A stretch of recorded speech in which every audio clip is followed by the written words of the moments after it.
Hello and welcome to 3 o'clock with SOC. My name is Alan Casco Rubio. I'm a public ally serving with SOC on community development. I'm going to take a second to welcome our Spanish-speaking audience.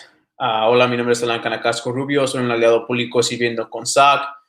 Para escuchar nuestro show hoy en español, por favor, marquen el número 646-749-3122. Y usen el código de acceso 779-328-221. Okay. I just want to remind everybody that you can find these shows on our Facebook page, our YouTube page. Just look up Southside Organizing Center, and you can find everything from the beginning since April of 2020, when we started making these shows for you. We have a great archive, and most of our shows have been translated into Spanish and English. Okay. Want to just let you know that, as you can see, I'm not wearing a mask because I'm working from home just like the rest of our team, but we continue to work for you. You can contact us at 414-672-8090. Again, that's 414-672-8090, or at SOC at socmilwaukee.org, and you will be able to find all of this information on our page, or on the comments rather. I want to go over who's going to be here the rest of the week. Wednesday, we'll have Maria Watts. Maria Watts will be here. She is working with WIDA, or the Wisconsin Home and Economic Development Authority, and she'll be joining us on the first of a 3-part series that we have here for you. June is homeownership month, so she'll be here on the Spanish forum. She'll be joining me on doing a presentation in Spanish on homeownership. And for those of you who speak English, she'll be, we'll have the translation line as well. Thursday, we have Jonathan Sanson, the COVID vaccine clinic manager at 16th Street Community Clinic.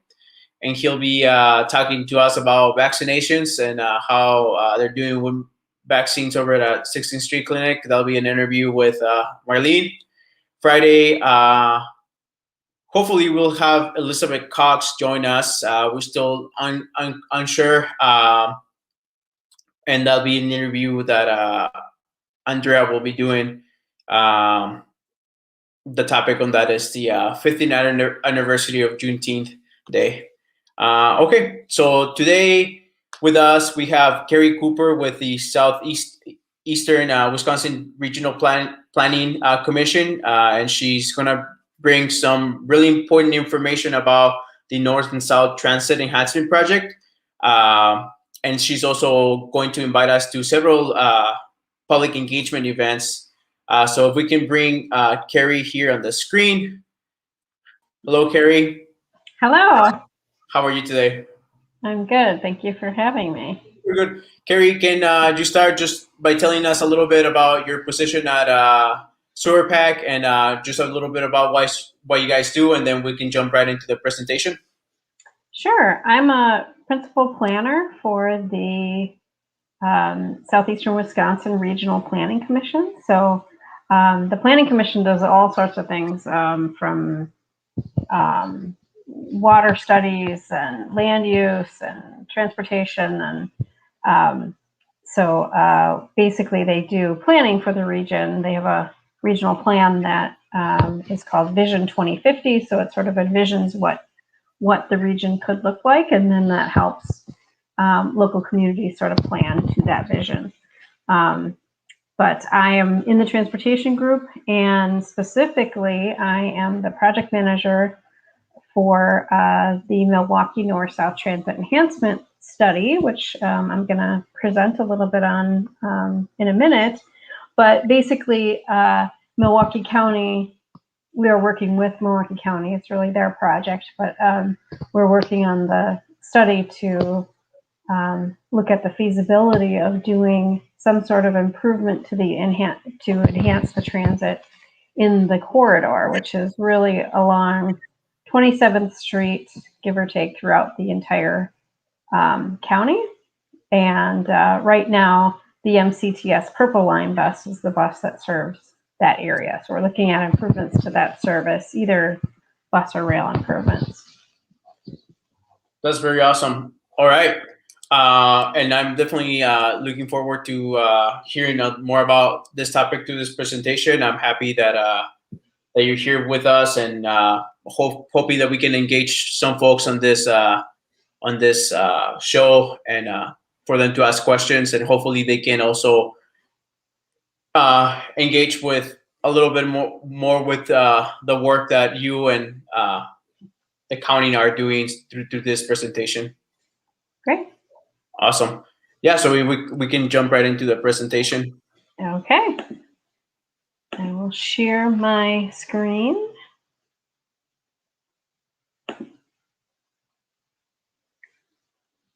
Hopefully. See if this will work. There we go.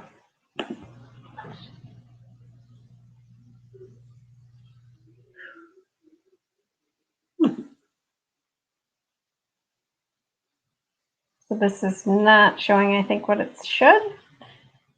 Correct?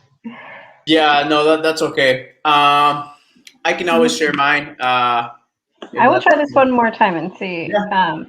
Because we definitely, yes, I think this will work. Awesome. Perfect. There we go. That's the one. Just needed a couple tries. All right. So, yeah, so I'm going to be presenting some information regarding the Milwaukee North-South Transit Enhancement Study, as I talked about a little bit. I was here at the SOC Friday meeting back in February when we had our first round of public meetings, but now we're gearing up for our second round of public meetings next week. So this is our schedule for the public meetings. We have Tuesday, June 22nd, we have a meeting from 1 to 2 p.m. Then on Wednesday, we have a Spanish-only meeting, all in Spanish, from 6:30 to 7:30 p.m. And then on Thursday, June 24th, we have another public meeting from 6 to 7 p.m. And the Tuesday and Thursday meetings, we will have a Spanish translator as well as a American Sign Language interpreters. So, but the Wednesday meeting is only in Spanish. So that's our schedule for the meetings. And at the bottom, you can see our website. It's www.mkenorthsouth.com. And if you go to the Engage page, you can register to attend the meetings. But there's a lot of information on our website about the study as well. And then, yeah, we have this in Spanish as well for those Spanish folks on the line. All right. So, like I said, I was here presenting some information back in February regarding the start of the study. So prior to our public meeting. So we did have that first round of public meetings back in February. And we had 75 people attend. They're all virtual, as are the meetings next week. We did a survey as part of that round, and we got 43 responses. And we provided some maps so that people could put comments right on the maps, and we'll have that again this round. And we got 31 comments on the maps regarding the improvements and the locations and that sort of thing. And we've been out holding stakeholder meetings. So we had 40 plus stakeholder meetings as part of that round of involvement.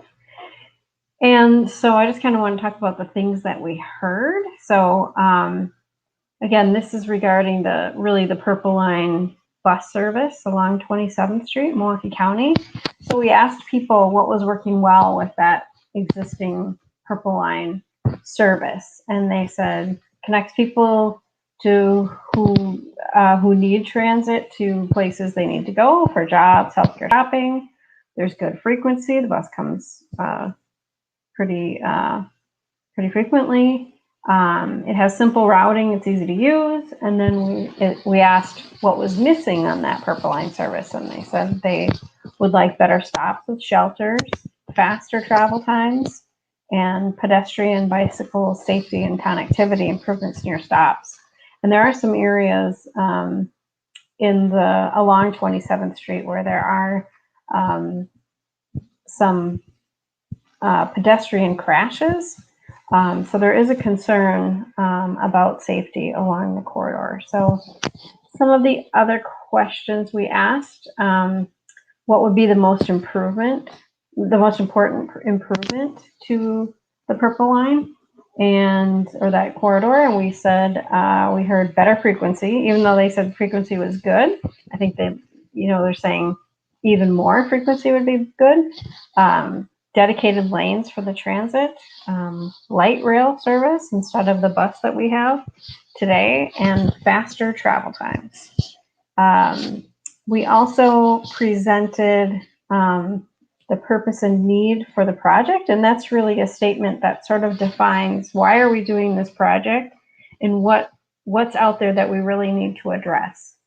So we offered some information regarding that. So really what we heard was people had support for the equity focus of our statement. So an important piece of this and an important goal for the county is to support neighborhoods with people of color and lower income neighborhoods. And so this project and its location is really a way for them to invest in this corridor. And I think it's a recognition of some investments in transportation haven't focused on those neighborhoods. So that was one thing. And then there was a concern that if we focus on that too much, it implies that transit's only for people of color or low-income populations and not for everyone. And of course, everyone would benefit from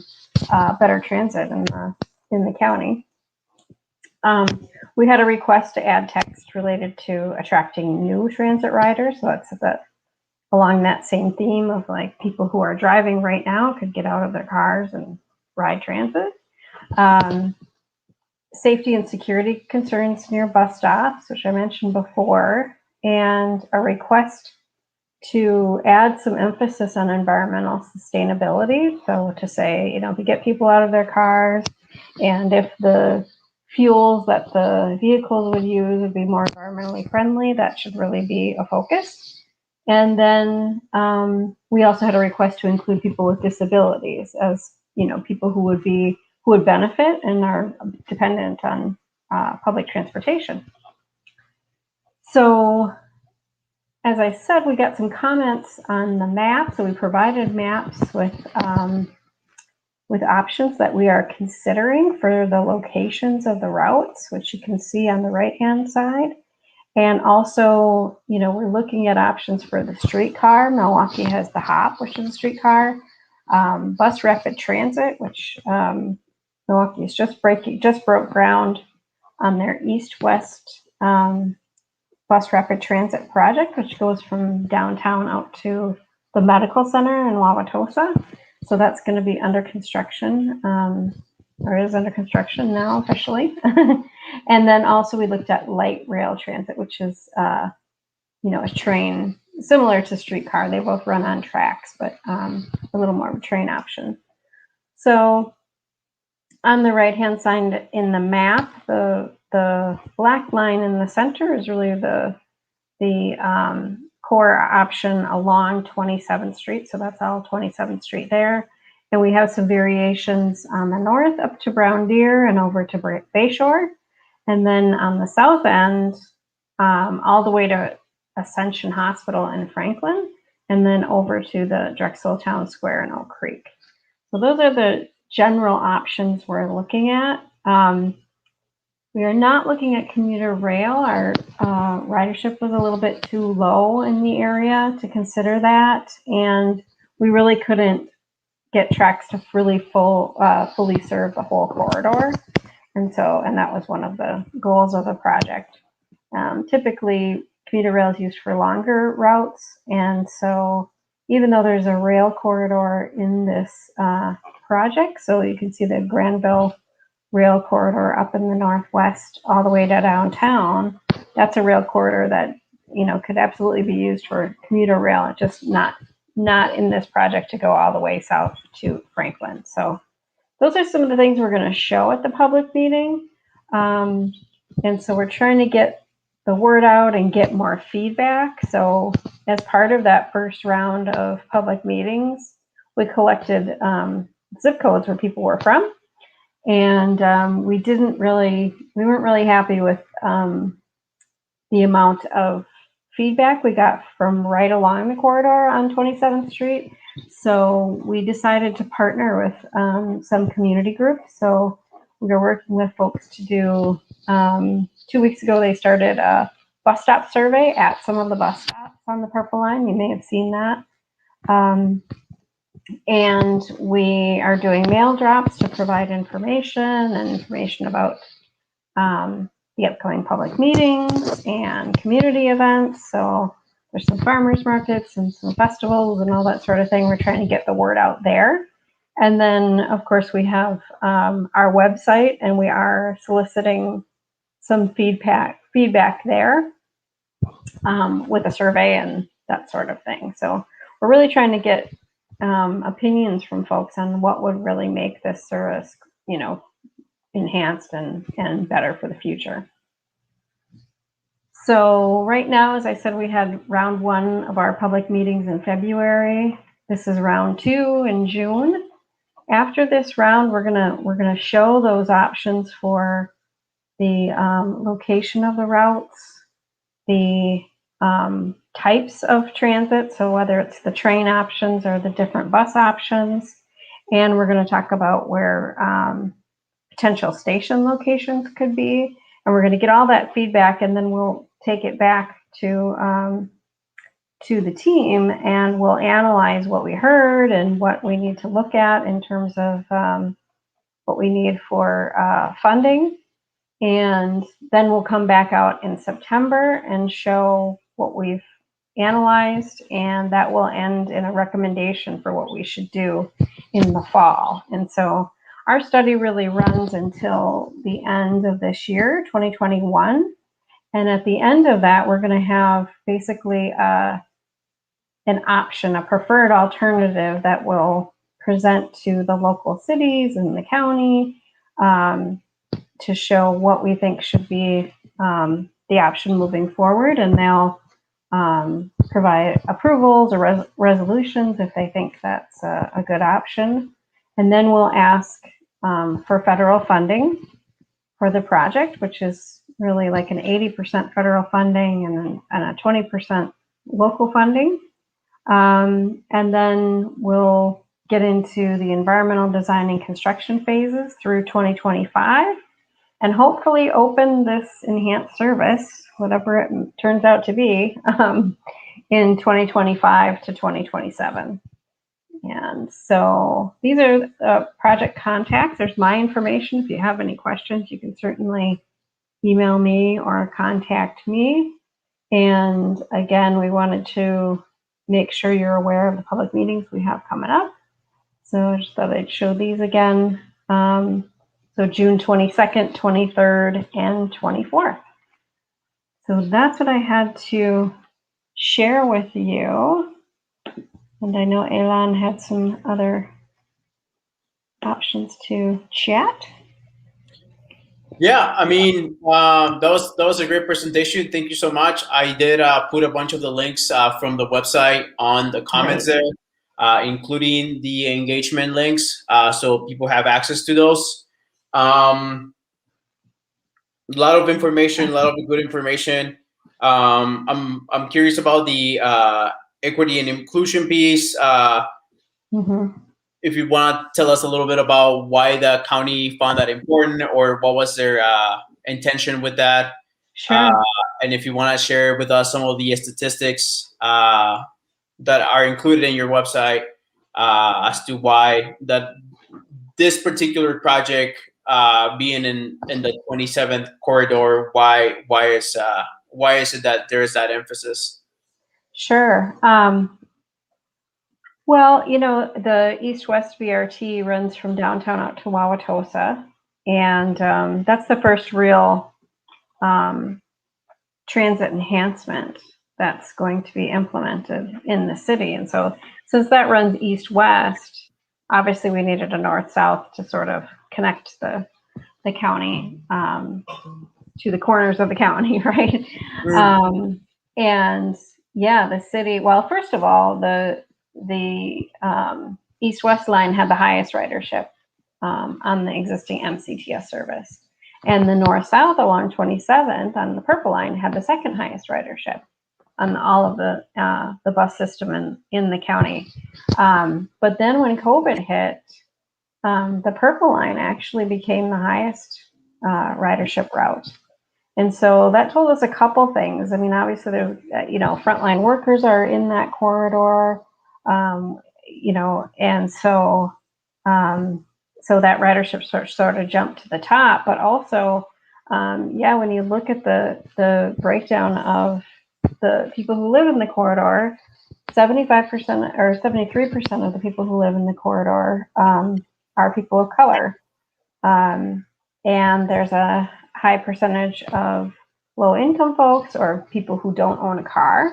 And so, and I think in the region there's investments in transportation that are either highways or local streets or whatever. And so, and even some of the transit projects that are downtown or whatever didn't necessarily reach those populations. So this is a project that is in that neighborhood, and will definitely affect a lot of people's lives. I mean, I think what I probably didn't mention a lot is what one of the goals of the project is to get that service to run faster, or have the travel times much shorter, I should say, so that people are obviously using this to get to work,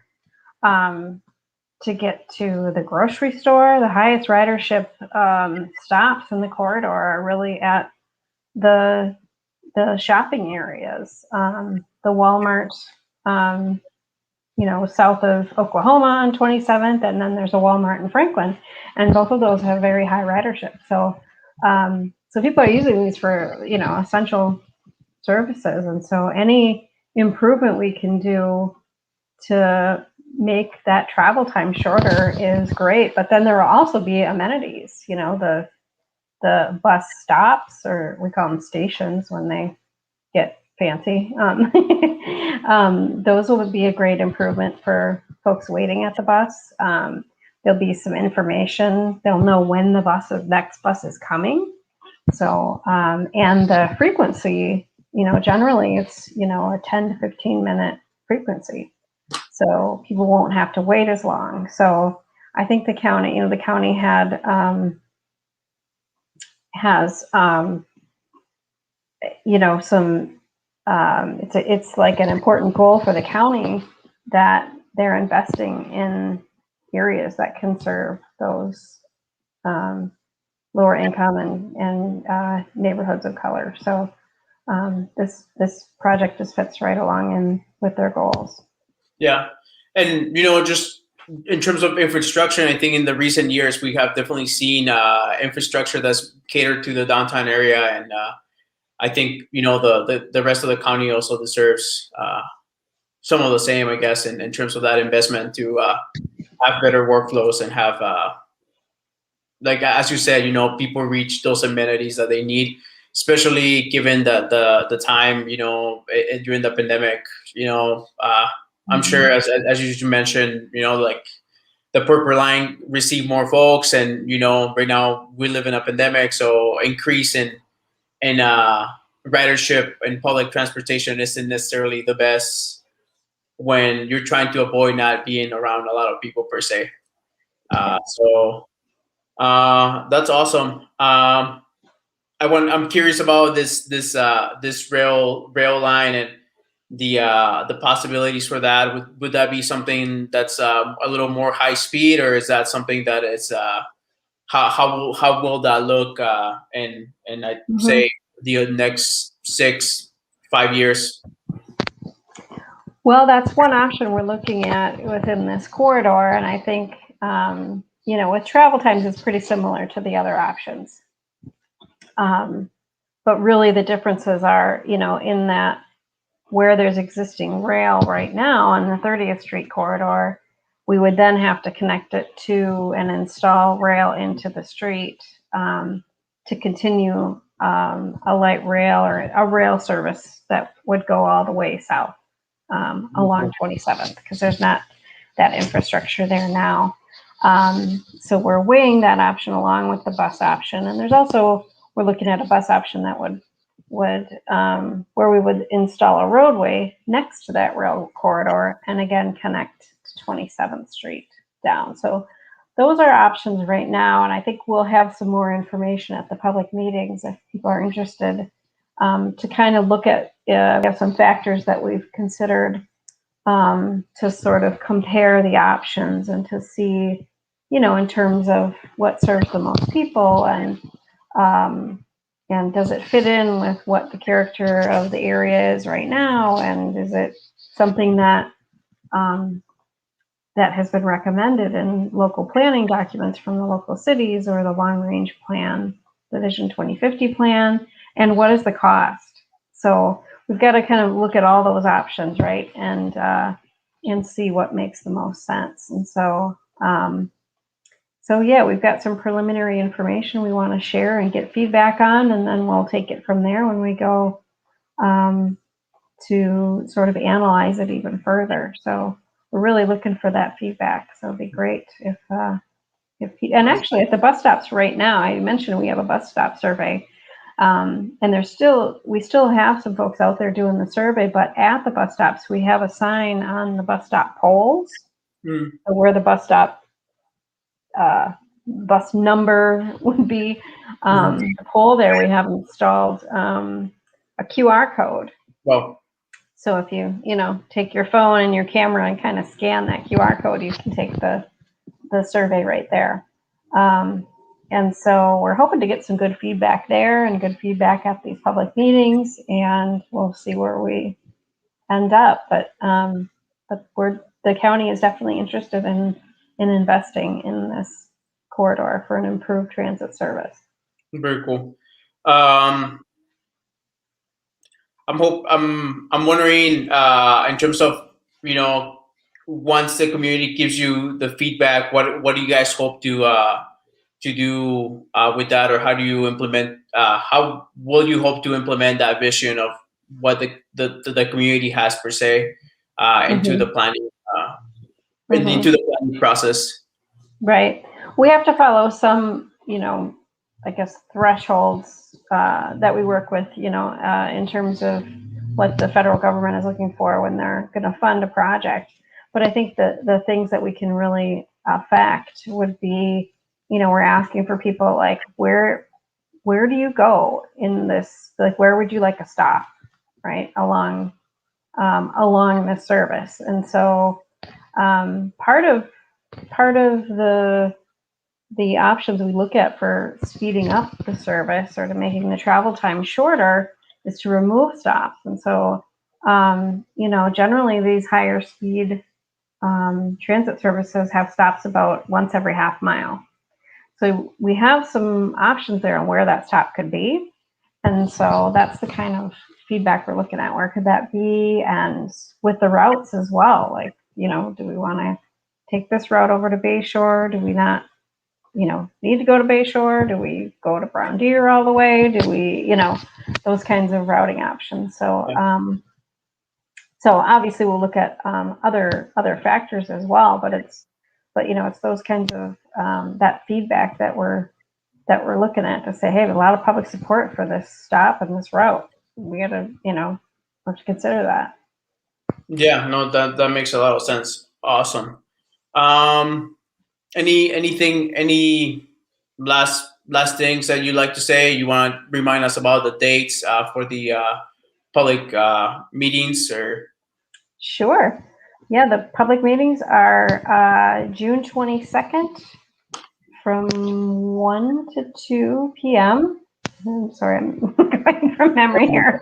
Wednesday the 23rd is the Spanish only public meeting, and that's from 6:30 to 7:30. And these meetings, we try to keep them down to an hour. And then the next public meeting would be on the Thursday the 24th from 6 to 7 p.m. And one of the things that we're going to do at the meeting, which I think will be really interesting and fun, is we're trying to get more feedback and a little more interactive conversation. And so we're going to have breakout sessions where we will specifically discuss. In one breakout session, we'll talk about stations and the locations and what those should look like and all of that. The next breakout session, we'll talk about the routes, so where we should go. And then another session will look at the technology type. So is that a enhanced bus service? Is that rail? Is it streetcar? What does that mean, right? So so we'll be breaking that down as well, and then we'll shift so everybody can go to each of the sessions during the meeting. And so we're hoping we're going to get some good feedback and good conversation going related to those. So I encourage everybody to come. You can go to our website. I see the link there, mkenorthsouth.com, and engage, and you can register for those meetings. And yeah, we'd love to see you there. Very nice. Yeah. And yeah, again, we invite everybody in the audience there to join Carrie's team over at Sur-Este there. And this is really important for them to have your opinion and your comments, so we can get better service in the future. Yeah. Awesome. Carrie, thank you very much for being here with us, and we hope to see you again. Hopefully, folks here join your meeting, and hopefully we can have higher turnout in those meetings as well. Yes, thank you so much for having me today. No problem. Awesome. Thank you so much. See ya. All right, that was Carrie Cooper. She is Principal Planner with Sur-Este, or that is the Southeastern Wisconsin Planning Commission. That is not the name, but we'll say it properly here. My bad. So again, please join them on their public hearing meetings. There'll be there's a link on the comments that includes all of the dates for engagement. What I'll do actually is show you guys. This is what we'll do for our community resource. I will show you where to access all of this information.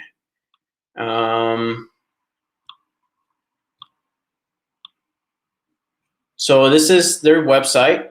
This is the North-South Transit Enhancement project. They made a website specifically for this project. And this is the page that includes the dates. So this is going to be the virtual public meeting. The first one will be Tuesday, June 22nd, 1 to 2 p.m. You can register here. We have a Spanish only. That's June 23rd, 6:30 to 7:30 p.m. And again, you can register here. And then there's a third one on the 24th with later times there. Please give them your input. Say if you can't make it to that meeting, there's a contact page. You can contact them. Give them your concerns. You can follow them on Facebook. Looks like this is the MCTS, but that's still important. They want to hear your feedback. They want to know how they can improve the transit system along the 27th Street corridor.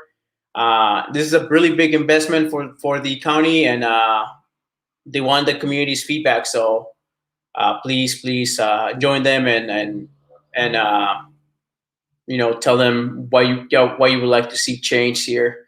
Lots of information on this website, and I really encourage everybody to visit this mkenorthsouth.com for more information on this huge undertaking, huge project. Well, I'm gonna start sharing my screen here, and we are going to move on to, I think, the end of our show. We don't have any COVID updates. There's one more thing we wanted to share. It looks like we want to invite you to a Facebook event on the 27th. And as a lot of you might know, Tuesdays is usually our youth engagement day, but today we decided to switch it up a little bit. But we have this other event for youth to join to do networking. So this is a Level Up virtual networking mentorship event that is going to happen on Thursday, June 24th, 5 to 7 p.m. I believe this is going to be an online event, but this is a networking event. There might be some other activities that might include things like building up your resume and things of that nature. But this is through, I believe this is through LIT, Leaders Igniting Transformation. Yep, it's through LIT, and you can join here. We'll leave that link up in the comments on the forum here. Okay. Actually, it looks like Maria already put that up. Perfect. I am going to let everybody go. I'm just going to share who's going to be here the rest of the week once again. Tomorrow, I am very, very excited because it's going to be a series that SOC gets to do on homeownership. We're going to have Maria Watts from the Wisconsin Home and Economic Development Authority, and she will be here joining us for the first of a 3-part series on home ownership, and that's going to be an interview in Spanish. I'll be doing that interview on the Spanish segment. That's tomorrow. Thursday, we're going to have Jonathan Sanson, who's a COVID vaccine clinic manager at the 16th Street Community Health Center. And he'll be doing that interview with Marlene. And on Friday, we will have Elizabeth Cox with Norcott Neighborhood House Center. She'll be speaking on the 50th anniversary of Juneteenth Day. So that is our show for today. Thank you for everybody in attendance. I see the youth were joining us here today. And thank you for everybody who said hello. I will see you tomorrow. And thank you very much. Bye. Has this live forum been informative and useful to you? What part of the forum could be improved or changed to make it better? Please take a quick survey that's located in the comments section so that we can keep 3 o'clock with SOC going for residents. Thank you for tuning in.